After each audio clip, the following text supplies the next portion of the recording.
Hey everyone, Leon Draisaitl has signed a long-term extension to stay with the Edmonton Oilers. 8-year deal, $14 million per year. Absolute monster deal, right? Frank Saravelli talking about the total amount here. Not as high as the Ovechkin breaker with $124 million OV, but 8-year extension, $14 million per year, highest in NHL history in terms of the AAV. So that's a lot of money, right? This was from Drew coming out with the Edmonton's core four. Obviously, people are going to compare it against the Leafs core four.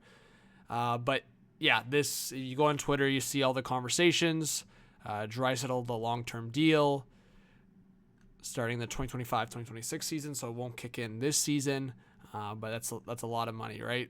So we will see kind of what transpires over the next year or two with obviously the McDavid conversation, just the discussion on how the cap's going to go up. Obviously, Jay Fresh putting here kind of some numbers, offense versus defense, analytics. But $112 million for Draisaitl, insane, right? So he's going to be making a lot of money over his career. And we will see. There's going to be a lot of debate, a lot of back and forth. We just passed this, but Bob Stauffer saying since the start of his current 8-year deal in 2017, Draisaitl ranks in points with 713. Second, goals, he ranks second. Power play goals, we know that he ranks first. We always talk about that.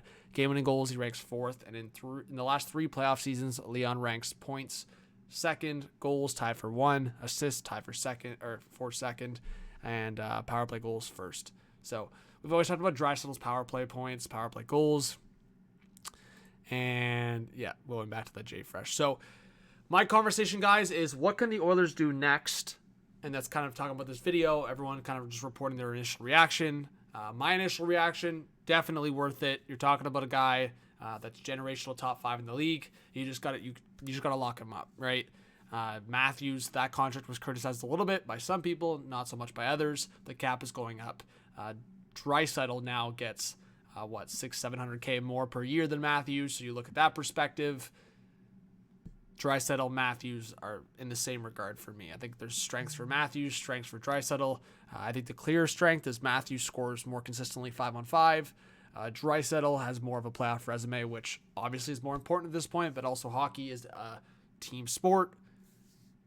There's the reason why there's 23-man rosters, 5 guys on the ice at all times, and a goalie. So you can talk about the individual performances in the playoffs, but obviously the team has to get you into that position.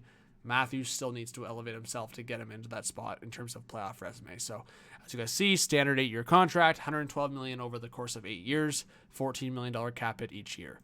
So guys, I want to talk about what the Oilers could do next in terms of so here's the thing. I'm just going through a mock lineup here where you have the 3 left wingers, 3 centers, Hyman, McDavid, Nugent Hopkins, Draisaitl, Skinner, Henrique. If you talk to a lot of Oilers fans and a lot of other people, they'd have the top line as Nugent Hopkins, McDavid, Hyman.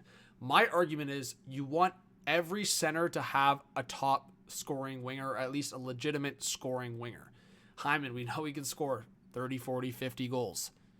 Nugent Hopkins, maybe not the pure scorer, but if Arvidsson's on that line with Draisaitl, then there's a little bit more balance of scoring from all 3 of those guys, right? Draisaitl can put up numbers. And then Jeff Skinner, we know he can put up some goals next to Henrique even. Obviously, I think Skinner could go next to Draisaitl, go next to McDavid, but I think you allow yourself to have some options. But I've been talking about for a while Montreal and Edmonton making a trade. I'm going to revisit this conversation again because I think there's been more speculation around it. I do think there's other situations the Oilers could target, like a James Van Riemsdyk in free agency.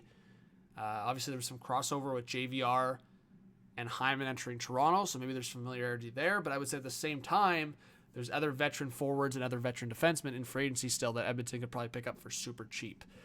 So my hot take proposal was Edmonton and Montreal make either a 2-for-2 swap or a 3-for-3 swap. I think Edmonton, whether it's now or towards the deadline, they're going to target a guy like David Savard. Because if you look at the Oilers lineup right now, on the right side, after Evan Bouchard, they have Ty Emberson, who I think is an underrated pickup. They have Josh Brown, and they have Troy Stetcher. That's not nearly enough in terms of experience on that right side. So I think they go after a guy like David Savard as a veteran right shot defenseman. He's only got 1 year left on his $3.5 million cap hit. I also think the Oilers were going to consider moving Evander Kane depending on his availability for this season. I think they might keep him. Don't get me wrong. I think they could fully keep him.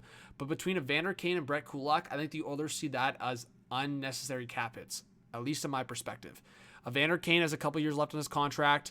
Josh Anderson has 3 years left on his contract. Maybe this is Montreal's opportunity to get out of the contract of Josh Anderson and also bring value back with the draft pick and also a somewhat younger player in Raphael Lavoie. And I think Edmonton could get some good depth in Jake Evans. So I'm not saying this is the exact trade, but I've said that Jake Evans and David Savard are 2 of my top targets for the Edmonton Oilers this season. I will reiterate that. Jake Evans is a potential 4th-line guy that could be a more younger, faster version of Derek Ryan. And then David Savard, the experienced right-shot defenseman who can go next to Darnell Nurse. So maybe the defensive structure of either Ty Emberson or David Savard. Ty Emberson's already on the team, so that could be the starting partner for Darnell Nurse. We'll see. But there's different ways to go about it. I think you sign a veteran in free agency. So I have Mark Stahl here. But if you go to UFAs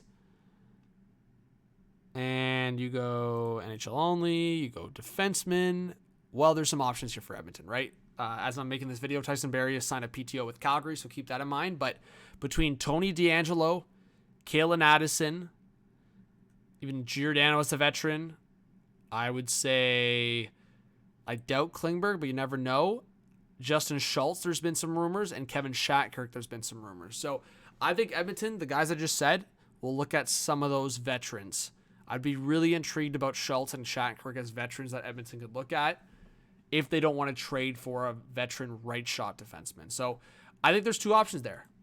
And I think that either way, the Oilers are going to go after a veteran right-shot guy, whether it's through trade or free agency. In this scenario, I have them going after David Savard.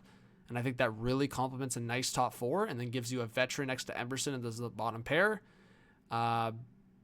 Between Rodrigue and I would say Calvin Pickard, that's your backup option next to Stuart Skinner, depending on the cap situation. But with this cap right now, with these players, and it is enough to feel like a roster or field a roster, you have better depth with that move. You maybe spread it out, like I said, Skinner with Henrique, Nuge with Dry, McDavid with Hyman. I got another hot take with Anderson up here. I don't think that's going to happen necessarily, but I think Evans and Savard are more realistic. And then potentially you could even move this around if you want. Henrique, Janmark, and Brown had a lot of potential and a lot of chemistry in the playoffs. I think at the very least you keep Janmark and Brown together. That'd be a pretty fast 4th line with Janmark, Evans, and Brown. And I think, like I said, I think Mark Stahl would be a good bottom pair depth signing, and that gives you enough cap space still. So they very well could keep Evander Kane. They could very well keep Kulak. I just wanted to go through a scenario of what could happen with the Oilers over the course of the season. I think David Savard and Jake Evans are 2 targets. I'm going to reiterate that. I think Edmonton and Montreal could make a trade. So give me your thoughts, guys, on the Draisaitl extension and all Oilers news and everything to come for the Edmonton Oilers. Let me know your thoughts. Hit that subscribe button, like, notification bell. Definitely comment your thoughts down below, and we'll talk soon. Have a good one. Peace.